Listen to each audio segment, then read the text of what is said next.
annaku runtii deegaankan ma aanan qabsan waxaan ka qabsanay shabaabaan hore uga qabsanay laakiin haddeer waxaan ku nimid waxa weeye maadaama aan ayaan moogeyn baan soo booqano soo ziyaaranay waana deegaankeenii dadkeenii ahalkeenii qaraabadeenii kulli ay joogaan waa deegaamadii aan ku dhalanno weeye marka shabaabaan hore uga qabsanay oon ka xoreynay haddana waa ay soo damaaciyeen markay soo damaaciyeen shacabkii dib noogu yeera haddana annaka xoogaa ka maqnayn muddo sidaasaana ku nimid alxamdulillahi rabbil caalamiin haddana waxa weeye waxaan rajaynaynaa biidni illaahi alkariim in damacoodii ay soo damaacinahayeen ee dariiqyada ka jarahayeen oo meesha ka baxo sheekh maxamed war-saxaafeed aad soo saarteen waxaad ku sheegteen in cadowgiinnu uu al-shabaab yahay haddiiba ay sidaa tahay maxaad u aadi weyseen deegaanada ay al-shabaab ku sugan yihiin ee gobolka galguduud ama maamulka galmudug uga gacan sii weyseen la dagaalanka al-shabaab waa mahadsan tahay runtii shabaabka waxa weeye dagaaloo dhamna uu yahaaba iska aad maahan waa inaad saldhig leedahay gurceel iyo gobolladani waxay ahaayeen inta aan xoreyno hore u xoreynay inta xorta ah waa meeshii bayskii laga duulaya weeye maqcadkii ciidanka weeye markaasaa ayaka deegaamada ay haystaan laga saari karaa laakiin qof hawada jooga oon dhul haysan dhul kale ma difaaci kara mana xoreyn karo sidaa darteed waa maqaaciddii ciidamada dhulkaani markaa saas daraaddeed waa laga xoreynhayaa inta kalena insha allahu alkariim haddii alla idmo ciidamada aad tiri ciidamadii dowladda iyo waa ciidamada hadda aan yacni maalanba la dagaalamahaya oo diyaarka u ah waa ciidamadii horay yacni ula dagaalamay oo mabda'a iyo fikrigaas ka zuuliya deegaanka ahlu sunna waljamaaca ka bacdina aan qayb ka mid ah dowladda aan ku wareejinay oo aan doonayna markaas deegaamada galmudug laga haysto in la xoreeyo oo dowladda awood noo siyaadido laakiin nasiib darro dacfi bay u siyaadida deegaankiiyo waa la moodna qosa weyday buu yidhi inay inta ku taageerto aan deegaankan ka haysto sida ceelbuur oo kale ceeldheer oo kale galhareeri oo kale xaradheer oo kale degmooyinka laga haysto galmudug inay wax ka xoreeyaan waa midii qasadkeennu ahaa laakiin waa noqon weysay markii ay noqon weyso ciidankii laftiisu ay ku hankaageen oo arrintaasu ay dhacday waxaa dhacday inay ciidankii iyo shacabkii dib isu abaabulaan oo ay dhahaan aan dadka iska xoreyno sida aad og tahay gurceel iyo dhuusamareeb inta ka dhaxayda waad ogtahay waxa ka jira oo kala go'day dee dariiqyadiioo la mari waayey wax walbaa iska yimid marka meeshii horumar laga rabay ayaa gadaal taraajuc u noqosho gadaal loo noqdaa timid arrinkaasi marka waxaa yacni dhashay in laysu dhawaaqdo la yidhaahdo aan iska kaashano nimanko aan iska difaacno cidna uma maqna ceelna uma qodne sidaasaa arrintaasi ku timid marka mar kastana annagu waxaan leenahay dowladda federaalka ah maamul goboleedyada ha ka taageerto siday isu difaaci lahaayeen oo ay deegaamadooda u hormari lahaayeen waayo maamul goboleed kasta cudud iyo caqli iyo cilmi intaba waa dhex taallaa kaabiday u baahan yihiin federaalka uu kaabo laakiin inay dana khaasa ka yeelato danahooda ay ku caburido maahan uma baahna ama ciidamo dana gaara ay ka leedahay ay ka soo dejido oo ay ku caburiso ama ay dagaallo kaleeto kii shabaab aan ahayn ka dhaliso waxba taasi dan maahan waxa waaye dibnoqod weeye ka cabsanayaa inaad fagaarayaalka facebookyada iyo aada fiirinaan u malaynahayaahoo aad kuwa gaara fiiriso waxaa laga yaabaa yacni inaada daawan laakiin dadweynaha soomaaliya oo dhan baaba u qaylyahay deegaanka maliskaba dhaaf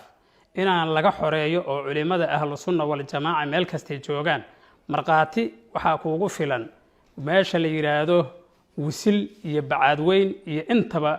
iyo baxdo iyo dhulkan waxa difaacayay waxay ahaayeen culimaa udiinka ahlu sunna waljamaaca ahaayeen haddeerna ayakiya hortaagan dowla ku gacan siinana ma aragti bal ayaana inta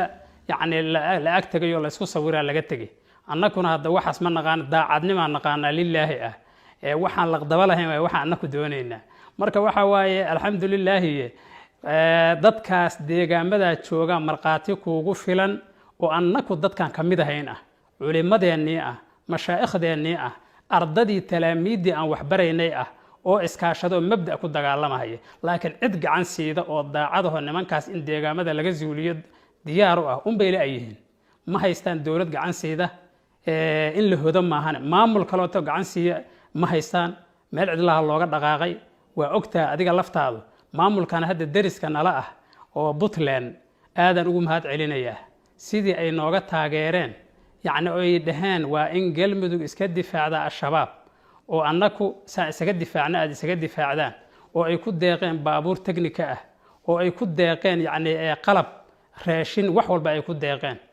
baabuurtii aan islahayn waxaa la geey doonaa wisil iyo bacaad weyn iyo baxda ayaa la geey doonaa in lagu soo xareeyo dhuusamareebo baqaar meel inta lagu shubay markii annaka deegaankiina loo kaga jeedana lala soo aaday oo annakii hadda lafteed ma shabaab baana annaku waxaan ku baaqno shabaab halala dagaalamee marka waxaad moodaa afkaartii shabaabka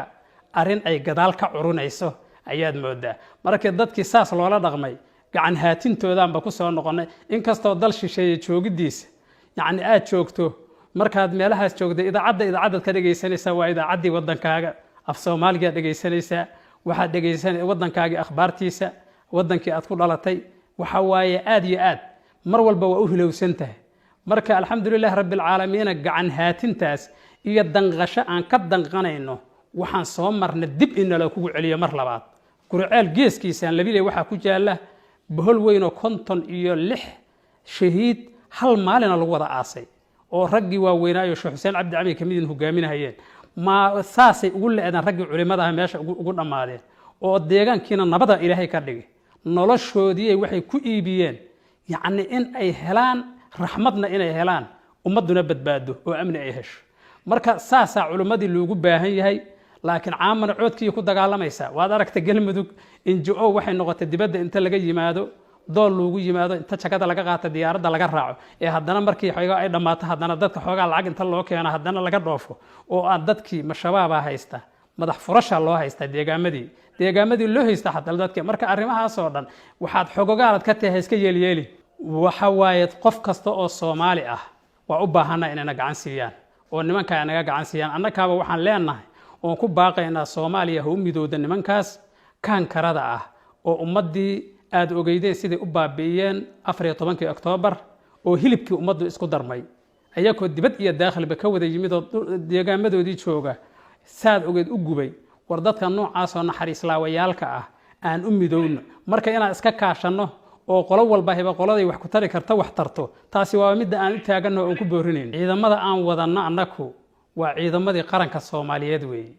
waa ciidamada badbaadada galmudug weey waa ciidamadii badbaadiye deegaanka galmudug ay ku faanayso dadkii madaxooda ku badbaadiye weey marka galmudugna annaka dhuusamareeb isugu keenay annaka yacni gogasho u dhignay systemka wixii ka khaldamana in la saxo waa mid aan u taaganahay in la saxo aan lagu danaysan waa mid aan u taagan maamul goboleedka galmudug waa midkii aan aasnay oo u tanaasulnay systemka cidii ku danaysatay oo yacni dan gaara ka raadsato oo aan dadku u danaynayna waa la wada arkaya waana saxayna hadii alle maya wixii xunna kuma taageersanin wixii wanaagsanna ku taageersanna waxaan uga jawaabayaa waa hadalkaas oo kale waa dacayada dalley kooxda dalley dacayadooda waaye marka oo raba dad israba ama wada dhashay ama waalidii walaal isu ah ama yacni niya xaaskiis ah inay ku kala gooyaan dalleyda dacayadoodii waaye taas jawaabteedu intaasna uga gudbayaa waxa waaye qofba waxba u yaqaanaa horumarka markii ahlu sunna ay joogtay amniga waad ogeed sida uu ahaa dariiqyada iyo guryaha iyo magaalooyinka oo dhan banaanka la iska seexanayay bal waa lala yaabanaa amniga deegaamada uga sugnaa dhismaha aad sheegaysana kii ka socda markaasaa badnaa iskaba dhaaf midkan hadda khaaska ah oo qof walba uu yacni wax samaysanahaye mid guud oo hadda galmudug laga sameeyay annaka bacdigeena waaba la isweydiinayaa adiguba dibadda adoo joogay inaad u jeedda anigu ma aqaan oo aad aragtay marka galmudug waa xogogaalan u nahay waa naqaanaa deegaamadooda naqaanaa waxa alla wixii yacni dadkii ka soo shaqeeyaan ahayn dadkii mas'uuliyiintooda baan ahayn marka horumarkeeda midka ugu weyn waaba amniba mid amnina waa midii ay haysata asagina waa la tirtiray meel lagu kala qaxayo qof walba heba waaba iska niyad jabay oo yacni markii qaraxii lagu sameeyay wadadii ay go'an tahay gurceel waa caasimadii ganacsiga galmudug weey ha ahaatee kaala hadda waa kana fiir shabaabkii inta xoolihi ka aruursada ayuu suuqii wuxuu ka qaadaya canshuurta ay ka qaadaan oo kale uu ka qaadanaya asagiina markaas ninkii xiradiisa labada ridna shabaab uu ka qaata tii kalena uu soo saarta meesha lagu wada gadahaya arrinkaasina arrin waxa waaye mas'uuliyad darra wax mas'uul oo ka hadlaana arki maysid arrinka marka dhibaatada ah oo saasa horumar miyaad adigu u taqaanaa maya horumar maahan qof caqlihina u fahmi maayo horumar u fahmi maayo waa dib u dhac meeshii ugu hooseyda waaye marka dib u dhacaasna waa midda aan leeyahay sida uu ku yimid iyo sababta keentay waa in la iska warsadaa lagana wada hadlaa deegaanka iyo deegaanka iyo yacni dadka waa ka dhaxeeya heer galmudug oo dhan waa ka dhaxeeya dowladda federaalka Soomaaliya wixii markaa galmudug ay uga baahan tahay inay ku taageerto oo ay mesela yacni ku gacan siido waa wax loo baahan yahay laakiin wixii dhibaato u keenaya galmudug wixii dhibaato u keenaya maamul goboleedyadoo dhan in ay ka daayaan waa midda anugu baaqno mar walbaba marka aad u waa mahadsan tahay horta annagu waa joognaa dib uma aan soo noqonaba aan ma teginba waan joognaa annagu waxaan u joognaa hadafkeenu uu yahay deegaamada iyo dadku inay badbaadaan diinan waduunyanba inay u badbaadaan waay waxa laga badbaadinayo oo ugu daran hadeerna waa nimanka khawaarijta oo al-shabaab way marka badbaadadaasaan u joognaa dadka barnaa oo dadka aan u sheegnaa haddii xagga waxbarashada tahay haddii ay tahay qofka fikrigiisa la badbaadiyo waad aragtay ilmo yar oo lagu qancinayo inuu xasabu naftiisa isqarxiyo madaxa iska jaro lagu qancinayaa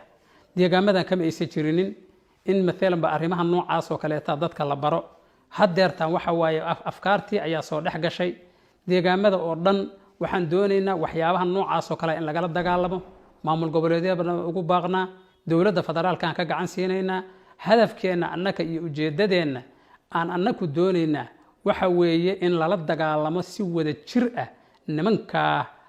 karaha ah ee ummadii ibaadinayo baabi'inayo cidna aan reebaynin in lala dagaalamo oo deegaamada laga dahiro wixii afkaarta ka soo noqonaya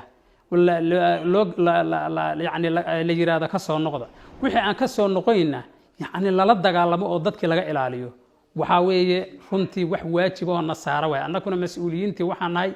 xaqii diintii wax laga weydiinayay